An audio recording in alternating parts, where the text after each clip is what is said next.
பத்திரகாளி காப்பாத்தினா கடைசி நேரத்தில் கையை பிடிச்சி தூக்கிடுவா. அந்த அம்மா வந்து சாமி பயங்கர டென்ஷன் பார்ட்டி சாமி. கோபம் எங்க அதிகமா வருகிறதோ அந்த இடத்தில் குணம் அதிகமாக இருக்கும். வாழ்க்கையில் எந்த பிரச்சனையா இருந்தாலும் சரி, ஒரே ஒரு நாள் போய் அடி எடுத்து வைங்க, பத்திரகாளிய போய் மண்டிட்டு வணங்கிட்டு வாங்க. நீங்க நினைக்கிறத விட அந்த அம்மா உங்க கூட வரும்.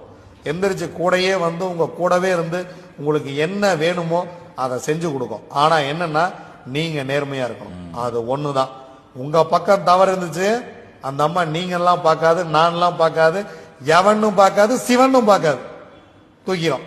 அந்த அம்மா சாதாரணப்பட்ட ஆள்லாம் கிடையாது. சிவபெருமானியே என்னன்னு கேட்டா ஒரே ஆள் பத்திரகாளி மட்டுமே. கடைசிய டெட்டன்ட் அந்த அம்மா தான் சாமி. என்னை காப்பாத்துறதுக்கு தெய்வமே இல்லை நீங்க முடிவு பண்ணீங்கன்னா கூட திக்கற்றவர்களுக்கு கடைசி துணை பத்திரகாளியே. நீங்க பத்திரகாளியை வணங்கிட்டு இருக்கிறவங்களுக்குலாம் தெரியும் அந்த அம்மா எப்படி வரும், எப்ப வரும் அப்படிங்கிற விஷயம். நீங்க பெருசா போய் அறுசுவை உணவு போட்டு